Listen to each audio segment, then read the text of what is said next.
Bon sabbat, frères et sœurs, que la paix et la grâce de Dieu vous soient données de la part de notre Seigneur et Sauveur Jésus-Christ.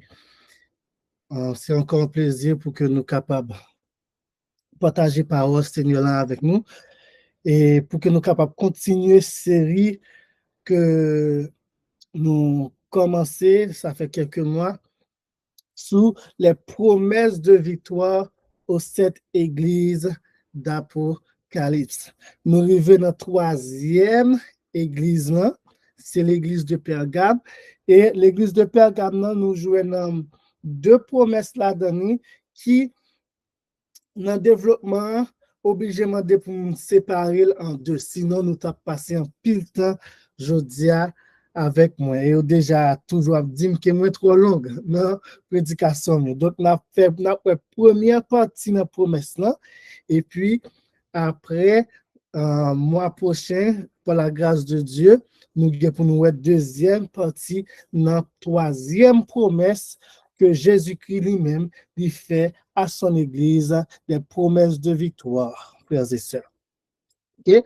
Donc, nous, on te rappelle tout petit, on a toujours essayé de faire ça, que nous n'ayons combat spirituel. Nous n'ayons combat spirituel. Nous, ouais, qui est-ce qui général l'armée de la justice là. Nous, ouais, c'était Jésus-Christ.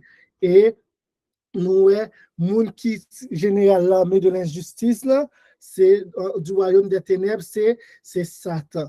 Et Christ a remporté la victoire sur la croix.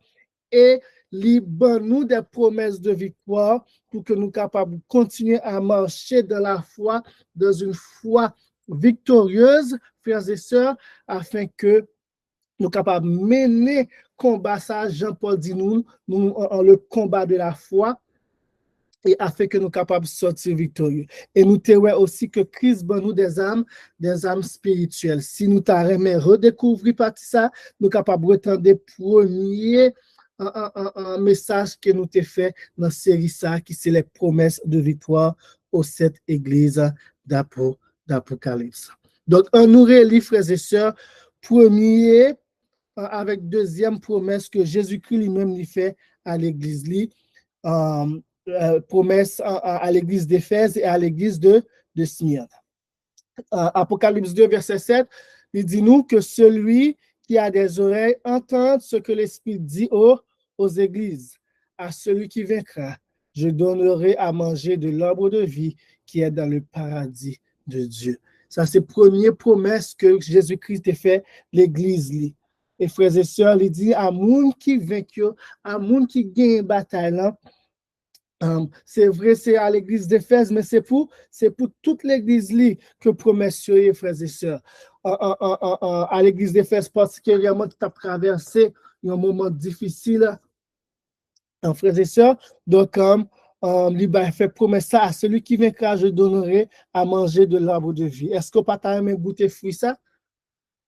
Donc, on nous vaincre, on nous sortit victorieux en Jésus-Christ. Deuxième promesse, c'est celui qui a des oreilles, que celui qui a des oreilles entende ce que l'Esprit dit aux églises.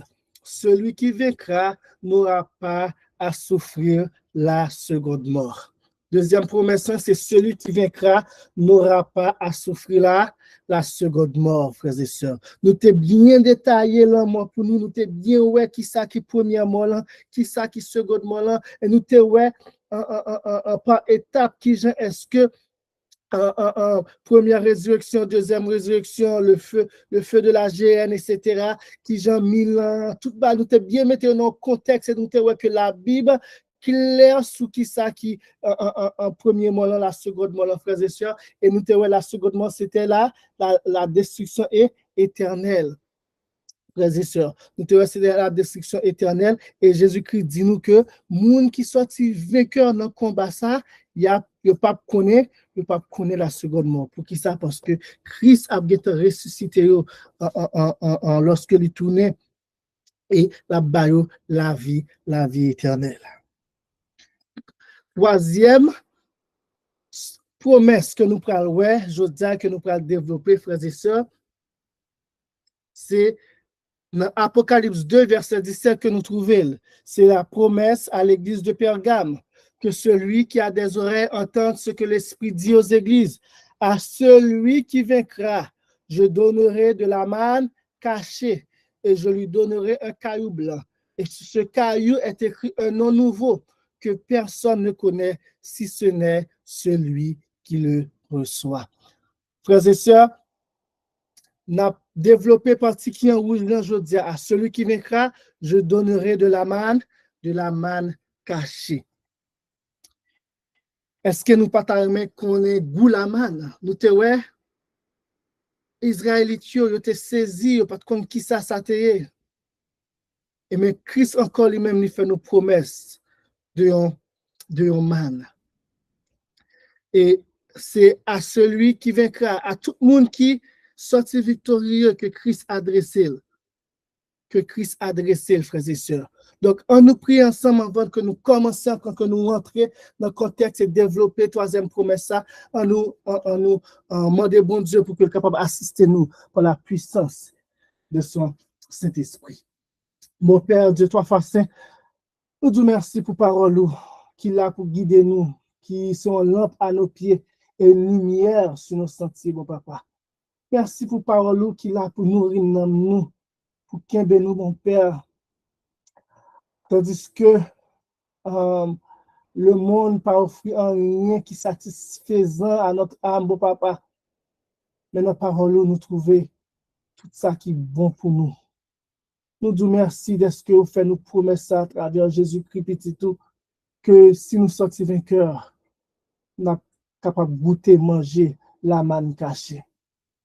C'est dans l'optique ça, mon papa, que nous demandons pour que nous soyons capables de nous cet esprit, pour nous comprendre promesse ça, et qui ça qui est attaché à Adam, mon Père, mais aussi pour que nous soyons capables de marcher de victoire en victoire, pour que nous soyons capables de marcher de la foi, nous sommes capables de mener le beau combat de la foi, mon Père, pour que nous soyons capables de sortir victorieux dans ce combat spirituel.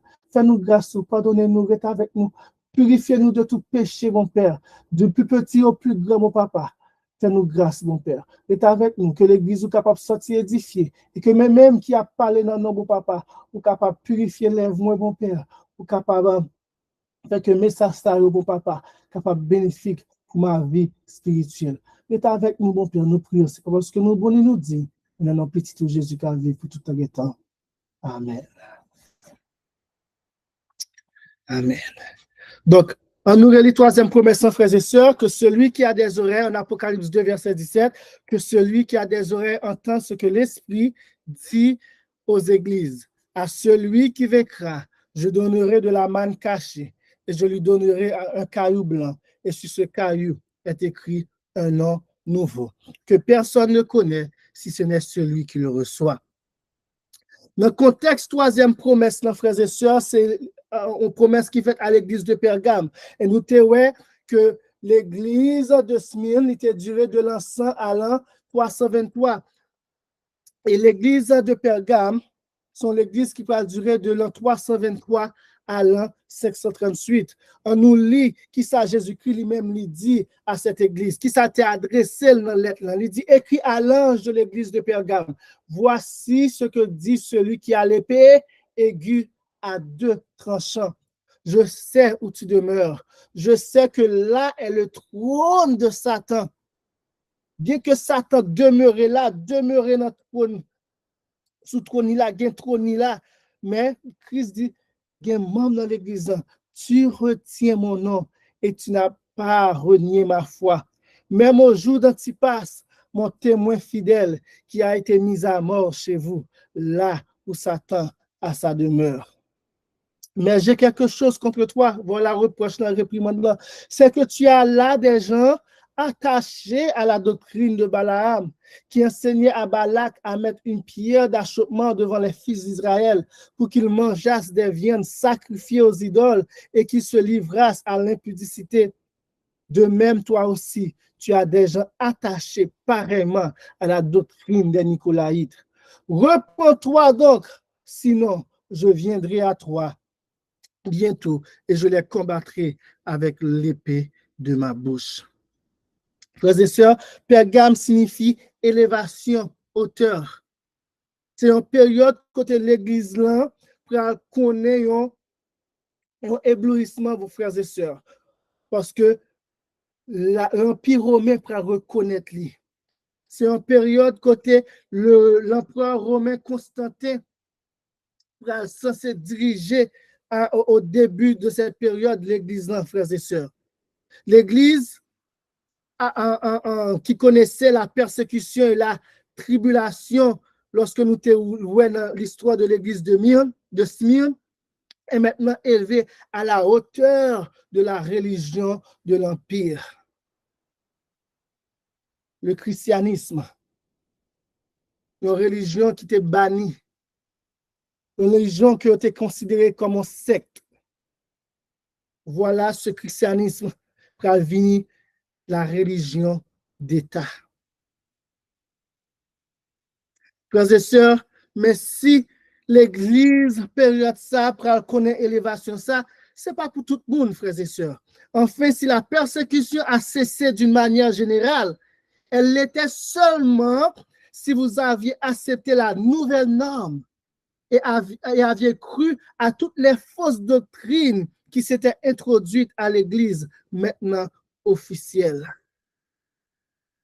C'est peut-être ça dans le verset 13 ans, nous voyons que il y a des gens qui ont témoin fidèle au jour d'Antipas qui a été mis à mort dans l'église à cause qu'il n'a pas renié la foi de Jésus-Christ. Nous voyons que il y a une persécution toujours, il y a des gens qui a mouru toujours. Et façon que vous mourrez, c'est si que vous n'avez pas accepté les doctrines de Balaam et des Nicolaïtes. Dans ce contexte, nous comprenons bien pour qui ça Jésus-Christ, lorsque il approchait à l'église, lorsque premier bagage, il dit, lorsque il écrit l'église, façon il décrit tête, il dit, celui qui a l'épée aiguë à deux tranchants. Comme Hébreux 4, verset 12 nous dit, quand la parole de Dieu est vivante et efficace, plus tranchante qu'une épée quelconque à deux tranchants, pénétrant jusqu'à partager âme et esprit, jointure et moelle. Elle juge les sentiments et les pensées du cœur. Christ présente-t-il à l'église ça comme la parole de Dieu? Si ça qui a été fidèle à Christ dans l'époque ça, c'est parce que seulement, frères et sœurs, ils ont été attachés à la parole de Dieu. Et c'est ça qui fait qu'ils sont capables de faire différence entre l'erreur et la vérité. Entre l'erreur qui t'a mené, qui était en vogue pendant cette époque, frères et sœurs. Pas oublier, le mystère de l'iniquité était commencé déjà à œuvrer du temps de Paul. Et pendant l'église de Smyrne, le ministère de l'iniquité a continué à avancer, à prendre pied, à gagner chemin, à gagner terrain, frères et sœurs. Et lorsque le temps, en période église Pergame arrivait, le mystère de l'iniquité a fait un gros travail jusqu'à ce que de l'an 323 à l'an 538, nous connaissons l'an 538, c'est l'établissement de la papauté. Le ministère de l'iniquité œuvrait à un tel point que lui arrivait à mettre l'homme de péché sur le trône papal à Rome. Et mystère de l'iniquité, ça, c'est avec mensonge, c'est avec erreur, c'est pas avec justice, c'est pas avec vérité que l'État œuvré. Et c'est peut-être ça Christ pour faire l'église Pergame. L'église Pergame là réprimande par rapport à nos gens qui attachés à la doctrine de Balaam et doctrine nicolaïque. Encore, nous réprimande là lié aux doctrines, c'est-à-dire à la parole de Dieu. Doctrine de Balaam, doctrine nicolaïque, deux doctrines qui a fait promotion de l'idolâtrie, de faux dieux. C'est dans la période de cette église que la transgression de la loi de Dieu très prévalent jusqu'à ce que nous parlions gagner en l'an 321, bien avant 323, la loi du dimanche, frères et sœurs, de Constantin. Et l'esprit de prophétie dit nous c'est quoi la doctrine des Nicolaïtes. La doctrine est maintenant largement enseignée que l'évangile de Christ a rendu la loi de Dieu sans effet. Qu'en croyant, nous sommes libérés de la nécessité d'être des exécutants de la parole. Mais c'est la doctrine des Nicolaïtes que le Christ a si impitoyablement condamnée. Nous, à l'époque, ça, bien que la doctrine de Nicolaïte, nous te lit dans la première église, nous avons commencé à œuvrer. Il va continuer à œuvrer encore plus dur, plus fort, frères et sœurs, notre troisième église, là, côté la loi de Dieu pour paraître sans effet. Il va enseigner que la loi de Dieu lit sans effet. Pas de besoin pour obéir à ce que parole bon Dieu dit dans 10 commandements liés. C'est juste pour nous mettre nous dans le contexte pour remettre ça, frères et sœurs. Sinon, nous sommes capables de prendre plus de temps pour nous développer la doctrine de Balaam, pour nous aller dans l'histoire de Balaam. Nous voyons que Balaam, lui-même, qui ça t'a fait? Il t'a fait peuple israélien à adorer des faux dieux. Et pendant la période ça, en l'an 325, la doctrine de la Trinité a venu en doctrine officielle de l'Église durant le concile de Nicée. Officiellement, la doctrine de Balaam menait le peuple bon Dieu à retirer Dieu sous Dieu le Père et son Fils engendré Jésus-Christ. Mais pour un Dieu, 3 têtes, unitaire.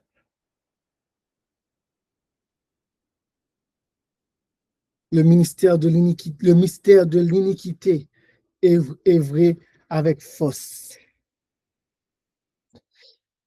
Et c'est dans l'époque, ça, frères et sœurs, dans l'église de Pergame, que nous est l'union de l'église et de l'État, ça capable de porter.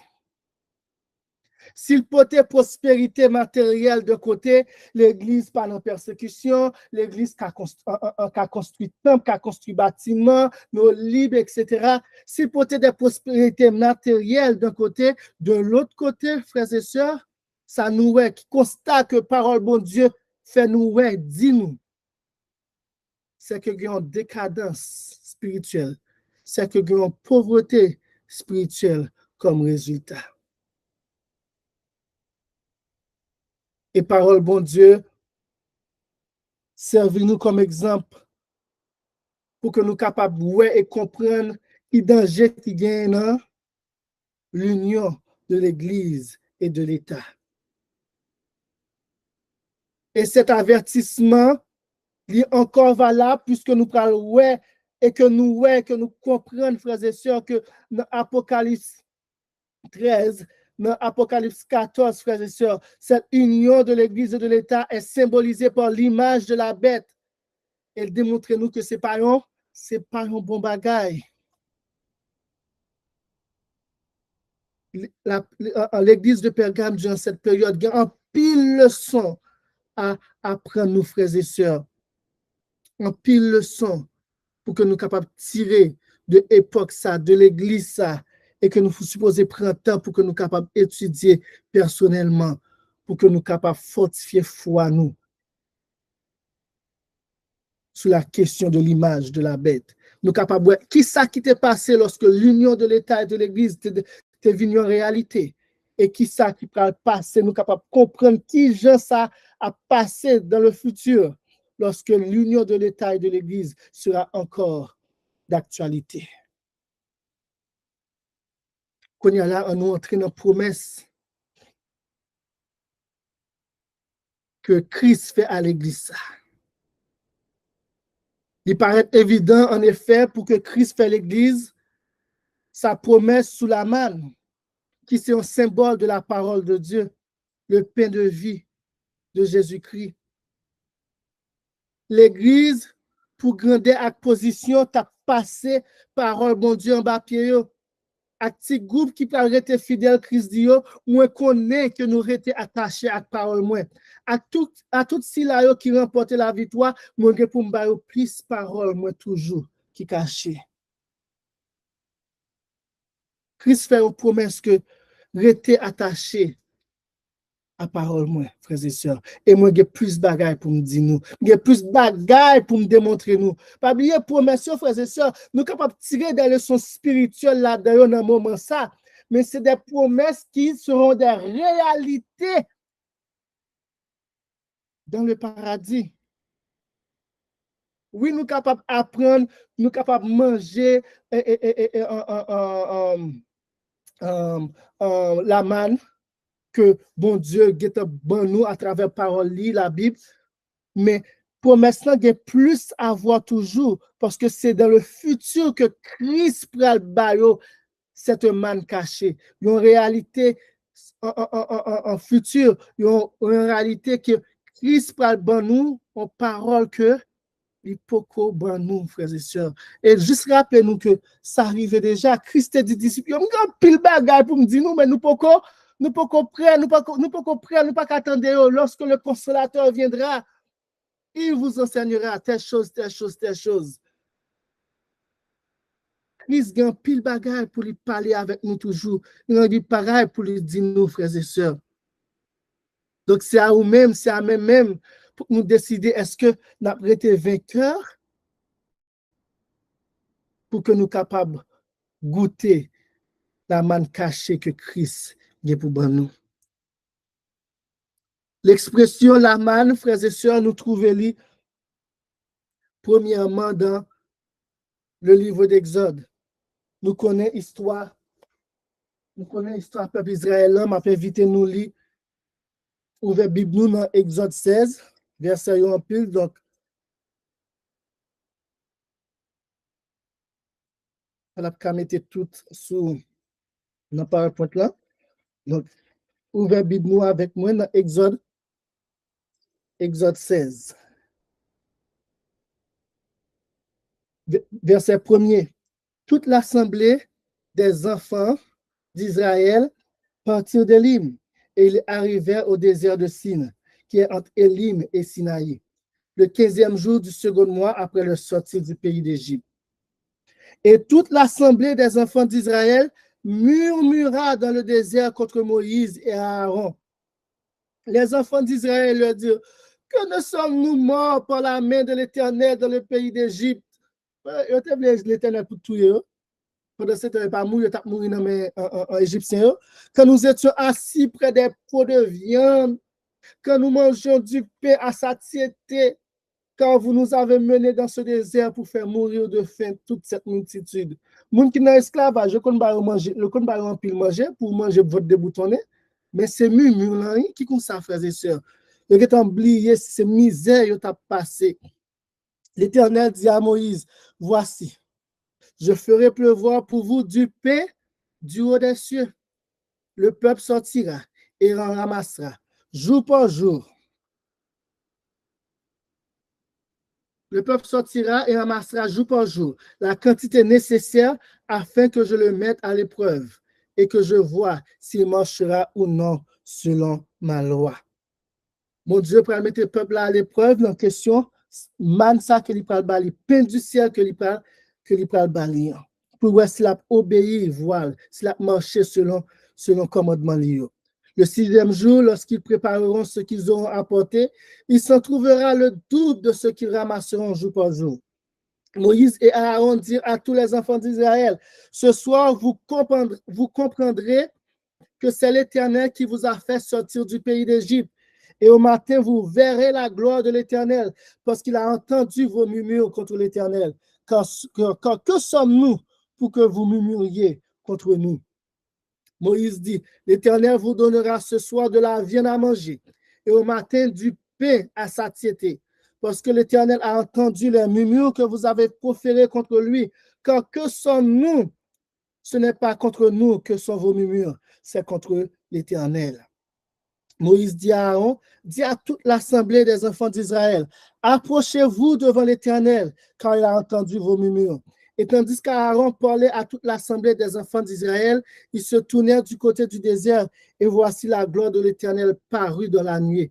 L'Éternel s'adressa à Moïse, dit, j'ai entendu les murmures des enfants d'Israël, dis-leur, entre les deux soirs, vous mangerez de la viande, et au matin, vous vous rassasierez de pain, et vous saurez que je suis l'Éternel, votre Dieu.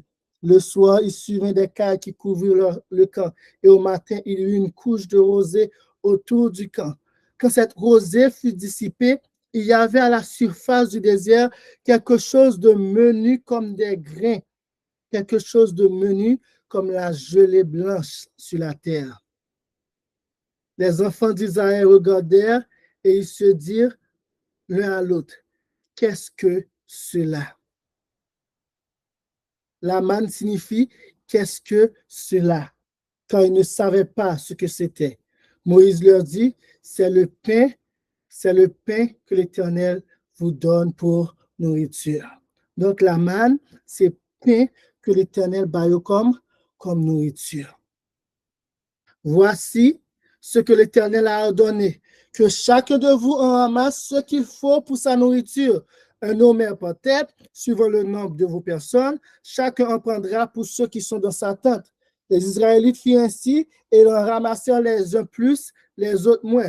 On mesurait ensuite avec l'homère, verset 18, celui qui avait ramassé plus n'avait rien de trop, et celui qui avait ramassé moins ne manquait pas. Chacun ramassait ce qu'il fallait pour sa nourriture. Verset 18, là, par rappel, nous, frères et sœurs, dans le livre des Actes, nous voyons que depuis là, bon Dieu te voulait déjà montrer peuple qui gens pour que capable vivre ensemble.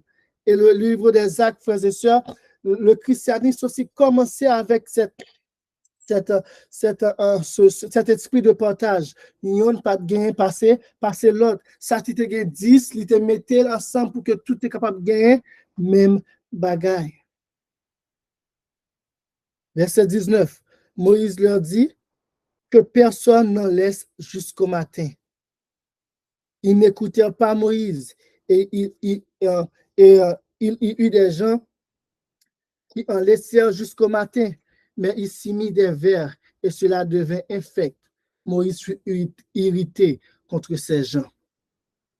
Ça représenterait, frères et sœurs, les nous préparons au bon Dieu et nous pas obéir à ce ça lui dit.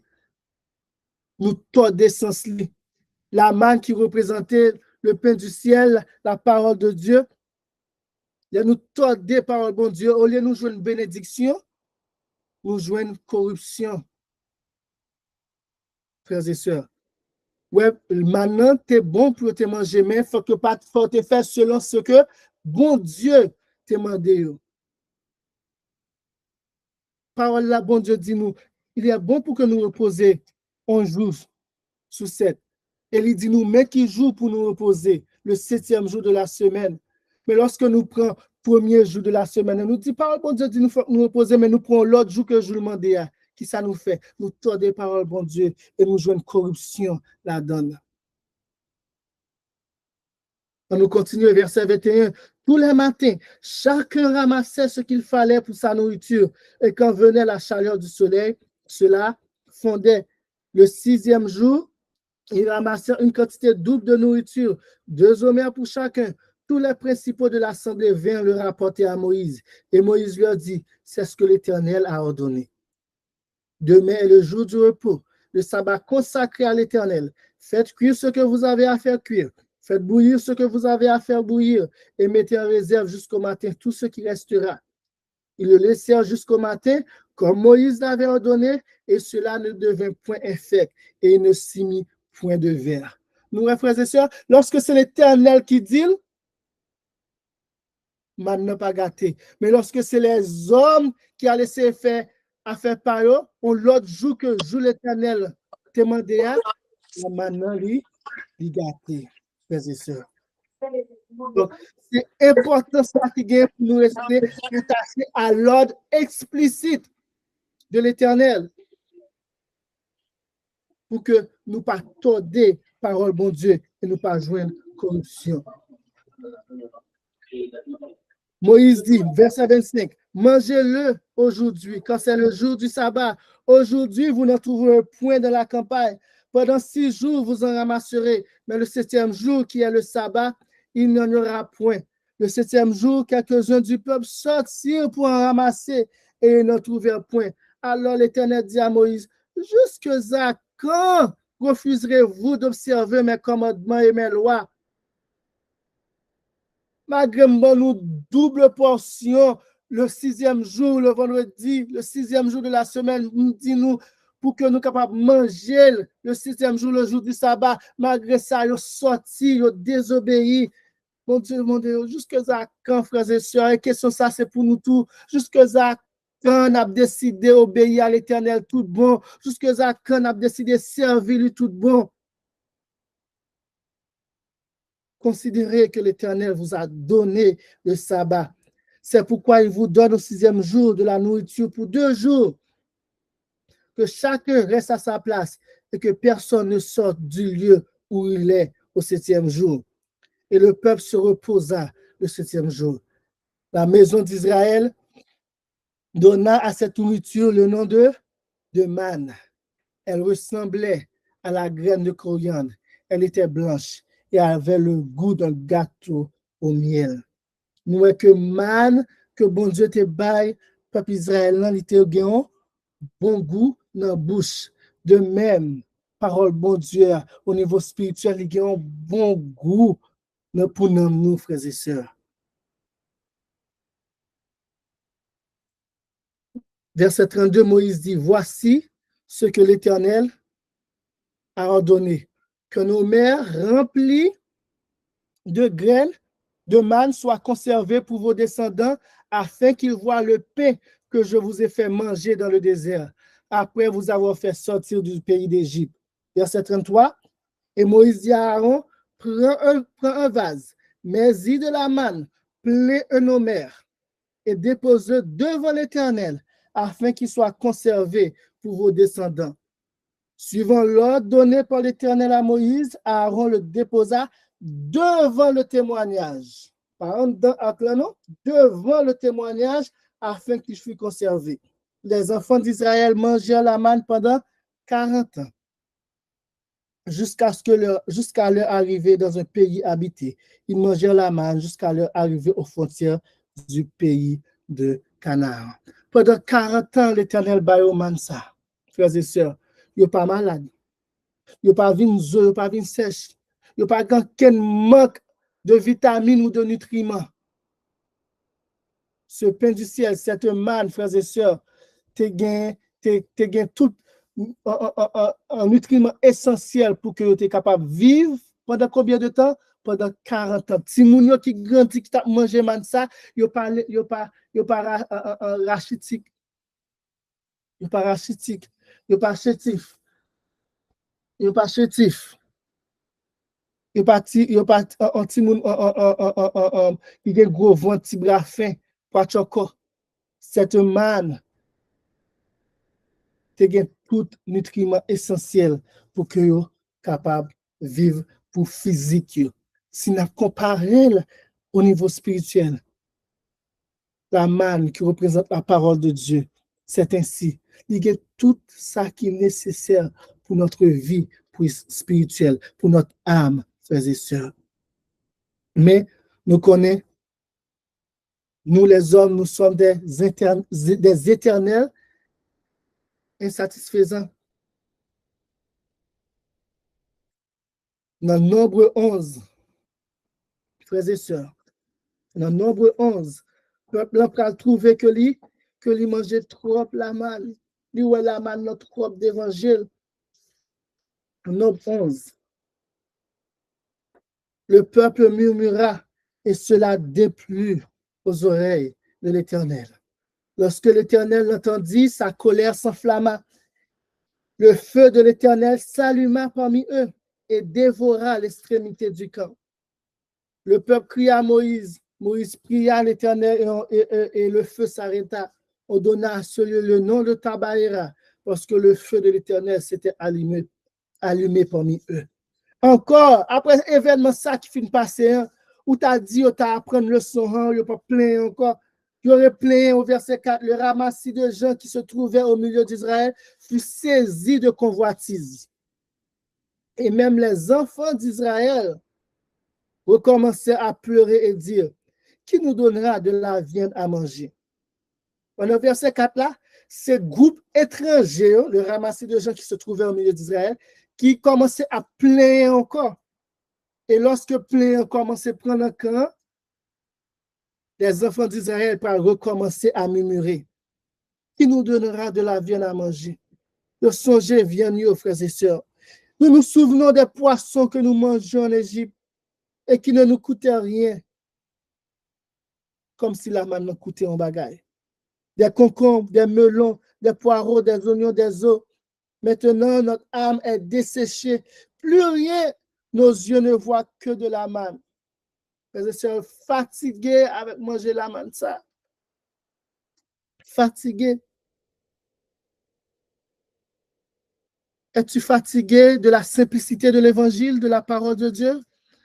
As-tu envie de la philosophie païenne et grecque? Ces choses te manquent-ils? La Bible est-elle trop simple? Vous trouverez que c'est ennuyant de lire la parole de Dieu telle qu'elle est? Pour vous, il vous faut qu'elle soit allégorique. Les mots qui s'y trouvent ont un sens mystérieux que le commun chrétien ne peut comprendre. Il vous faut un doctorat en théologie pour saisir et comprendre ce qu'il a réellement dit. La manne était simple à manger, ils changeaient poisson, changeaient concombre, l'ail, etc., des choses compliquées.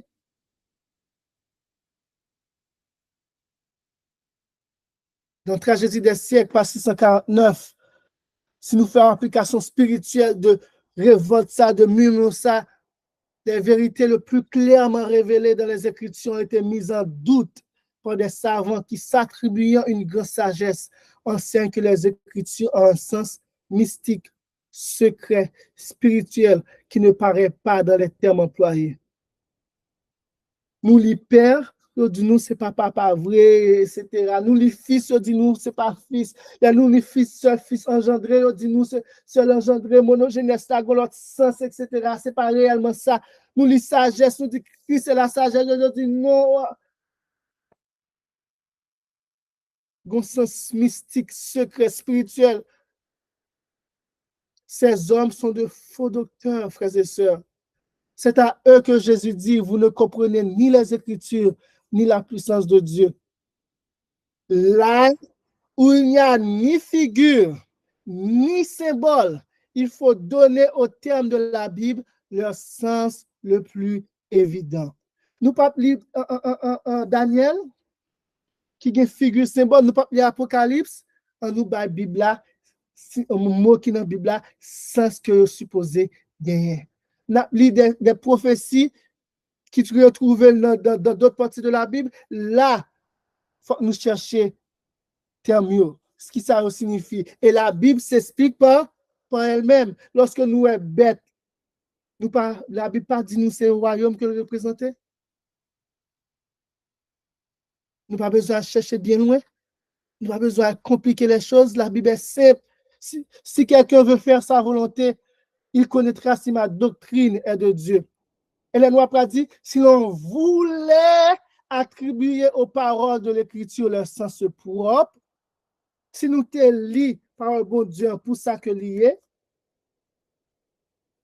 s'il n'y avait pas de faux docteur pour égarer et troubler les esprits, il s'accomplirait sur la terre une œuvre qui réjouirait les anges, et grâce à laquelle des milliers de brebis qui errent maintenant dans les ténèbres seraient introduites dans le céleste bercail. Frères et sœurs, la manne, ça que bon Dieu bon nous dans la Bible, frères et sœurs. Ce pain spirituel, est-ce que nous bouquons avec lui? Est-ce que comme les enfants d'Israël, nous dit nous elle trop dans chez nous? Ou bien est-ce que nous la parole bon Dieu sens propre et continuer à investiguer pour que nous soyons capables d'assimiler parole ça dans nous?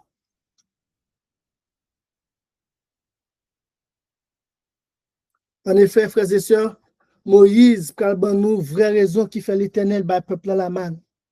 En Deutéronome 8, versets 2 et 3, il dit, souviens-toi de tout le chemin que l'Éternel, ton Dieu, t'a fait faire pendant ces 40 années dans le désert, afin de l'humilier et de t'éprouver, pour savoir quelles étaient les dispositions de ton cœur et si tu garderais ou non ses commandements.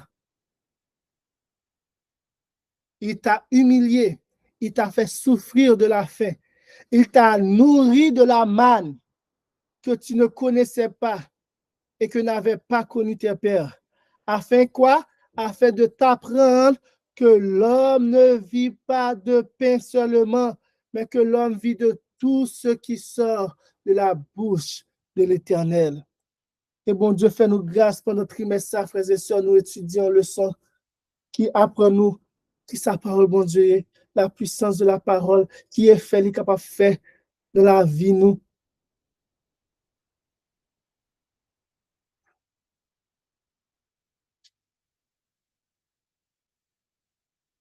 La manne, bon Dieu, balai pour que capable d'apprendre l'homme, et à nous tous qui là, que l'homme ne vit pas seulement de pain, mais de tout ce qui sort de la bouche de l'Éternel. Et verset ça pas mener nous l'esprit nous de l'autre côté, il pas fait nous penser à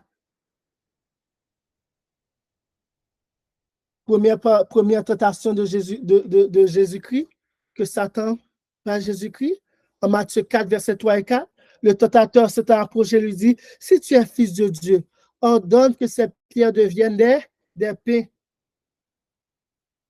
La manne qui représentait le pain venu des cieux. Jésus répondit, il est écrit, l'homme ne vivra pas de pain seulement, mais de toute parole qui sort de la bouche de Dieu. So, Jésus-Christ a demandé nous un bagage. Et pas un bagage que lui-même, il pas vivre, que lui pas expérimenter.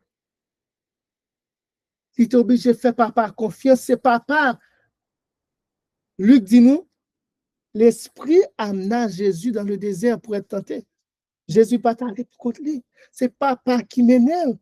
Donc, si papa amène là, si papa envoie là, papa prend soin, papa va manger, là pour le manger.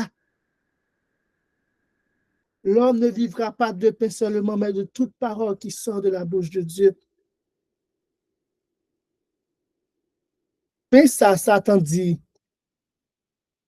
bon, Jésus fait Pierre retourner. C'est pain du ciel? Non. C'est pas tout pain qui est bon pain, frères et sœurs. C'est pas toute nourriture qui est bonne nourriture, que au niveau physique, qu'au niveau spirituel.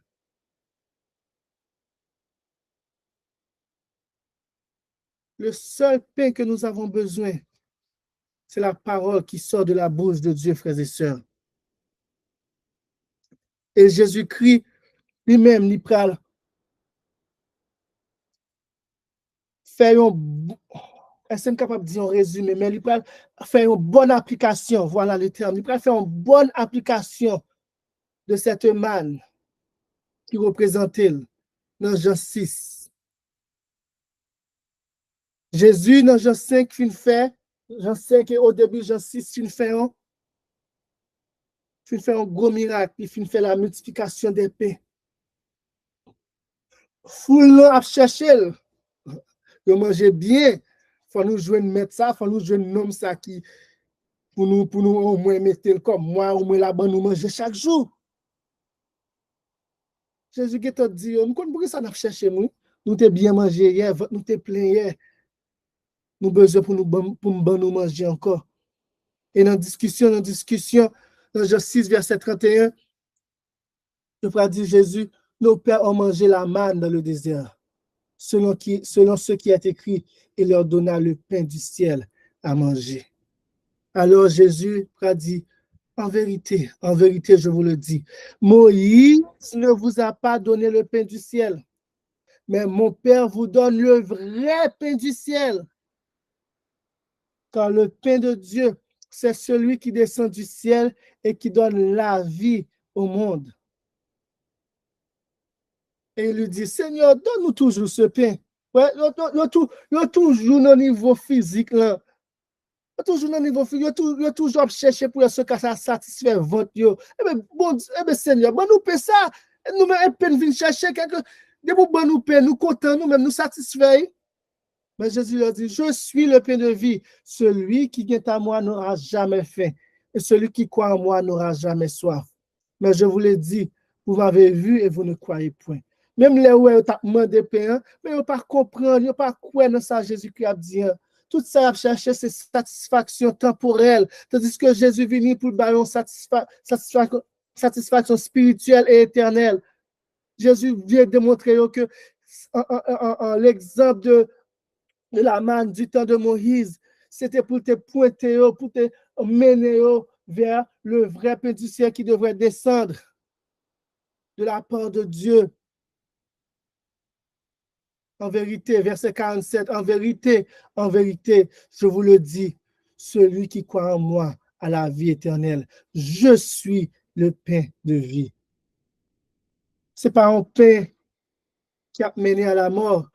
Jean lui dit dans verset 49, vos pères ont mangé la manne dans le désert et ils sont morts. La manne, c'est vrai, il était capable de quoi au niveau physique, mais il n'a pas de faire ça, il n'a pas empêcher la mort.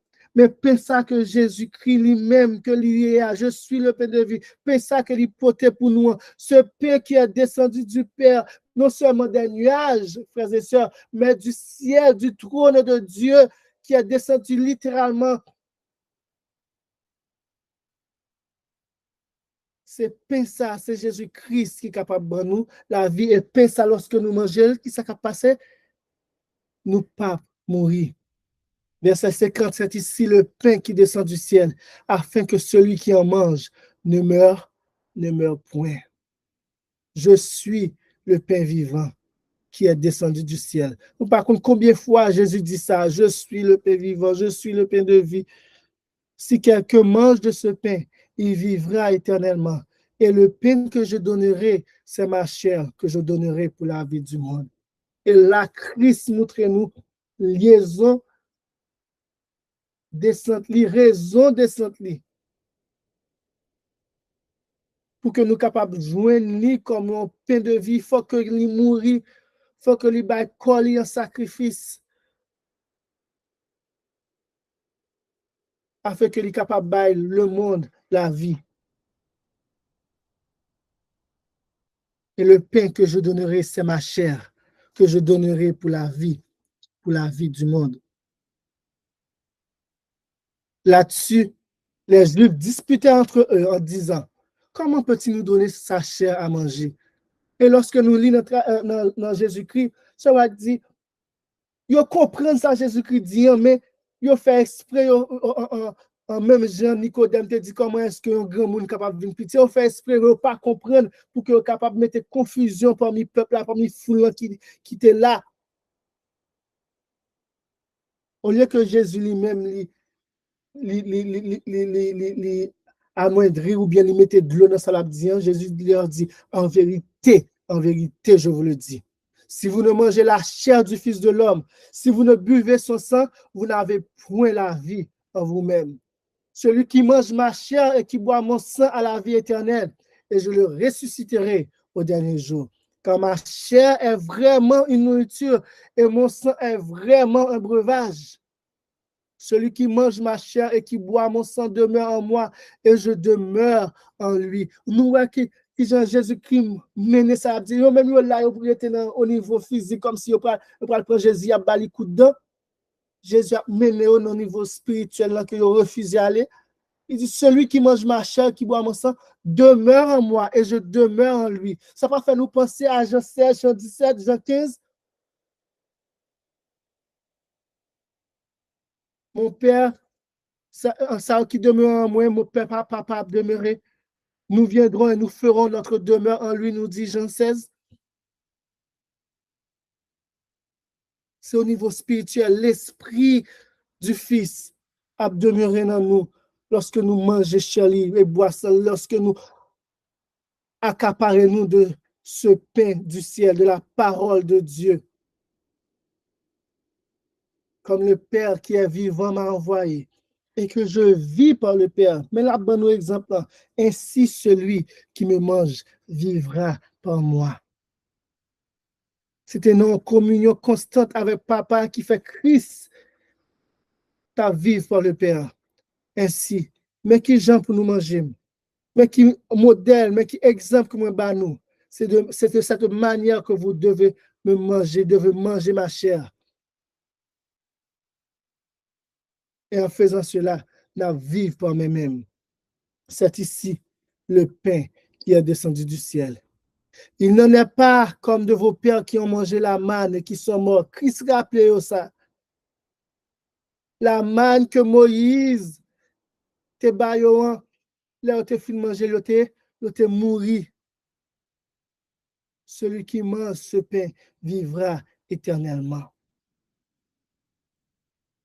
La première mort capable d'affecter, mais la seconde mort, frères et sœurs, je nous dirais dernièrement, pas de pouvoir sur lui. La vie éternelle est réservée à celui qui mange la chair de Jésus-Christ spirituellement. Et les lois de Jésus-Christ, page 381, paragraphe 3, dit-nous, tout comme notre vie physique est entretenue par les aliments, notre vie spirituelle dépend de la parole de Dieu. Chaque âme doit recevoir pour son propre compte la vie qui réside dans la parole de Dieu. De même que pour être nourri, chacun doit manger pour son propre compte. De même aussi, nous devons recevoir personnellement la parole. Nous, des fois, lorsque nous t'avons courtisé un fille, nous t'avons dit, chérie, mangez pour moi. Nos paroles, bon Dieu, pas de question ça. Marie pas manger pour madame, madame pas manger pour Marie. Chacun doit recevoir personnellement la parole pour son propre compte. Et nous fait blague au niveau physique parce que après 2-3 jours, même si fille a mangé grand goût à peser avant tout, vous obligez à manger peut-être tout. S'il y aussi en réalité au niveau physique, il est encore beaucoup plus fort, beaucoup plus nécessaire spirituellement pour que nous soyons capables de manger parole bon Dieu par nous-mêmes personnellement pour nous. Il ne faut pas se contenter de la recevoir par l'intermédiaire d'une autre personne, pas seulement le matin venir prêcher et puis venir là samedi et puis m'tendre et puis m'aller. Non, il nous faut plus que ça. Ou manger chaque jour. Donc, il faut chaque jour manger de la chair de Jésus-Christ, de la parole vivante. Il nous faut étudier la Bible avec soin, en demandant à Dieu l'aide du Saint-Esprit pour que nous puissions comprendre sa parole. Nous devrions choisir un verset, même si c'est un grand verset, nous ne fait pas jour, et concentrer notre attention sur son contenu afin de découvrir la pensée que Dieu y a cachée à notre intention. Préférons un grand verset que pas un verset du tout, frères et sœurs. Préférons-nous pour un grand verset, nous méditer sur lui, nous réfléchir sur lui chaque jour au lieu que nous pas faire du tout. Au lieu que nous pensions qu'il faut taper 2-3 chapitres pour nous sentir bien, tu le fais, c'est bien. Et lire encore, ce n'est pas seulement lire et puis nous pas réfléchir sur lui, non? Parce qu'on est capable de lire 3, 4, 5 chapitres, mais qu'il se prend le temps pour tirer le son spirituel que bon Dieu voulait que vous tirez. Un monde qui fait ça avec un verset a tiré plus chaque jour qu'un monde qui a lu 3, 5 chapitres et puis il juste lit pour lire. Mais encore, un monde qui lit 3, 5 chapitres, un monde qui lit un verset, lit mieux qu'un monde qui pas manger du tout. Un monde qui mange un grain de pain chaque jour, avec un monde qui mange 5 pains chaque jour, c'est vrai, votre langue ne doit pas plein, comparativement avec un monde qui mange un grain de pain, mais un monde qui pas jeune pain du tout, il pis mal. nous devrions choisir un verset et concentrer notre attention sur son contenu afin de découvrir la pensée que Dieu y a cachée à notre intention. Nous devrions réfléchir là-dessus jusqu'à ce que la pensée soit assimilée et que nous sachions ce que dit le Seigneur. Vous voyez, c'est la même chose que la digestion. Lorsque nous prenons manger, nous frôlons dans la bouche. Nous faut nous bien mastiquer, nous bien mastiquer, nous bien mastiquer, nous bien mastiquer. Ouais, nous prenons un verset, nous réfléchissons sur lui, nous réfléchissons sur lui, nous pensons sur lui, nous pensons sur lui, nous réfléchissons sur lui. Et puis là, manger à aller dans l'estomac, nous allons passer dans l'intestin grêle, nous, dans le gros intestin. Et à travers l'intestin grêle, c'est là que toute vitamine, tout nutriment, c'est là que nous avons absorbé dans le corps, nous assimiler dans le corps, et puis pour que y aller dans le sang nous et aller dans l'organe, pour que nous capable de vivre. De même, il faut que par le bon Dieu, nous réfléchissions sur lui, et que nous capables d'assimiler nous dans l'esprit, nous, dans la pensée, nous, dans le cœur, nous. Et nous capables de tirer toute vitamine, tout nutriment qui gagne dans le verset, ça, dans la parole, ça, et que nous sachions ce que dit le Seigneur. C'est ainsi que Jésus-Christ, parce que c'est comme parole là, il était capable de résister à Satan. Satan vient avec la Bible tordée. Il dit la parole là, j'en supposé. Il vient avec l'autre tactique, l'autre technique. Il dit parole là, j'en supposé. Il est écrit, voici ce que dit le Seigneur. Mais il faut que nous assimilions la parole de Dieu pour que nous soyons capables d'agir de même comme le Christ.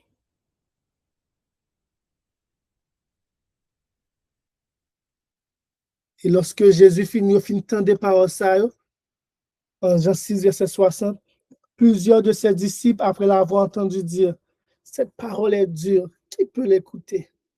Qui est-ce qui est capable de manger chair, boire sans homme ça? Il aurait été au niveau physique, là, il n'a pas allé au niveau spirituel, frères et sœurs. Et aujourd'hui, je vous invite à nous monter, comme Paul nous dit, mettez l'esprit nous sous les choses d'en haut. Arrêtez au niveau de la bassesse humaine. Dès ce moment, plusieurs de ses disciples se retirèrent et ils n'allaient plus avec lui. Jean 6, verset 66. Il allait par sa dur, il est obligé d'aller. Il n'a pas cherché à comprendre, il n'a pas trouvé, mettre la pour dire, nous trouvons que par ça Dieu, mais nous t'arrêtons, faire ça que vous demandez nous.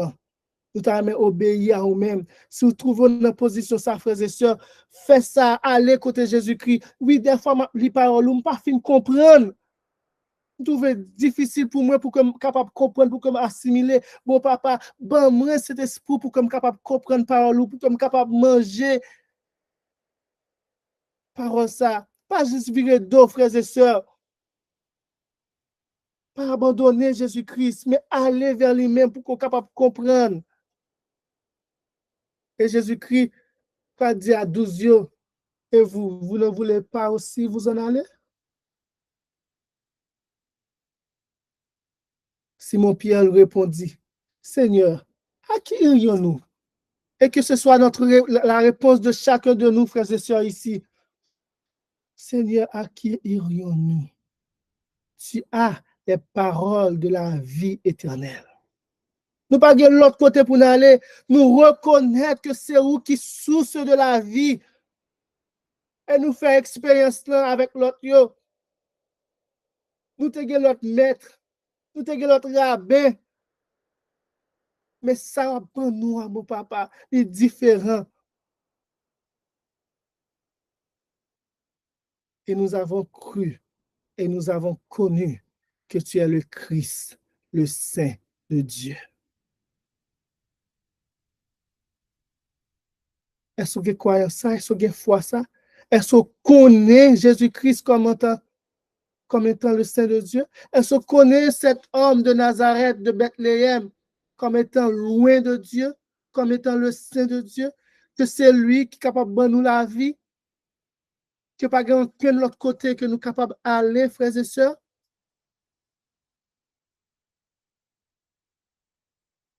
Frères et sœurs, si nous continuons à manger constamment le pain du ciel qui donne la vie éternelle, nous mangerons, nous aussi, cette manne cachée que Christ promet de donner aux vainqueurs. Ou pas t'as aimé goûter? Pas t'as aimé ouais, qui j'ai un goût dans la bouche comme du miel?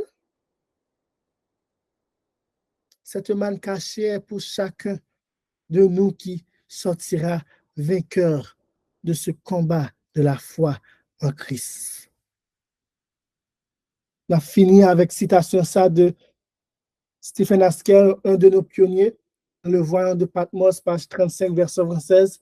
Dieu appelle chaque église, qu'importe le niveau de spiritualité, et ceux qui ont une oreille tournée vers le ciel entendent. À celui qui vaincra, je lui donnerai à manger de la manne cachée, et je lui donnerai un caillou blanc.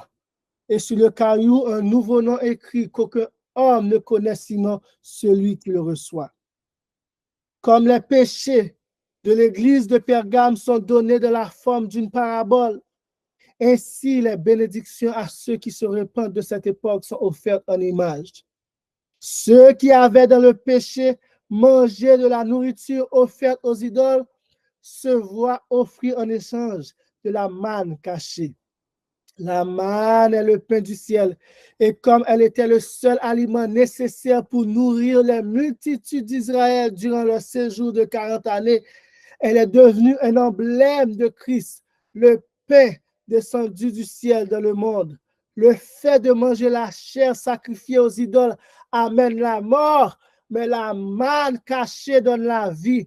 Jésus dit, en vérité, je vous dis, Moïse ne vous a pas donné ce pain du ciel, mais mon Père vous donne le vrai pain du ciel, car le pain de Dieu est celui qui descend du ciel et donne la vie au monde. Une union de l'Église et de l'État écrase la vie spirituelle de n'importe quelle Église.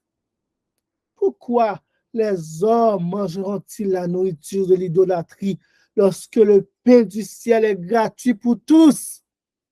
Pourquoi, frères et sœurs, les hommes mangeront-ils la nourriture de l'idolâtrie lorsque le pain du ciel est gratuit pour tous? Je me compte de dire, il serait mes bagages gratis, chérie.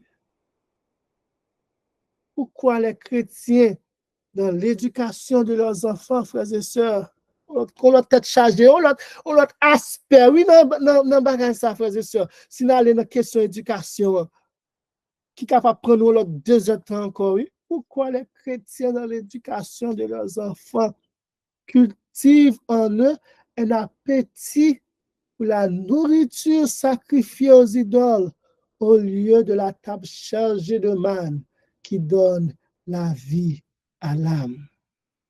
C'est à chacun de nous de répondre à ces questions, frères et sœurs. Qui s'en a choisi? La nourriture de l'idolâtrie ou bien le pain du ciel? Que le Seigneur vous bénisse. Amen.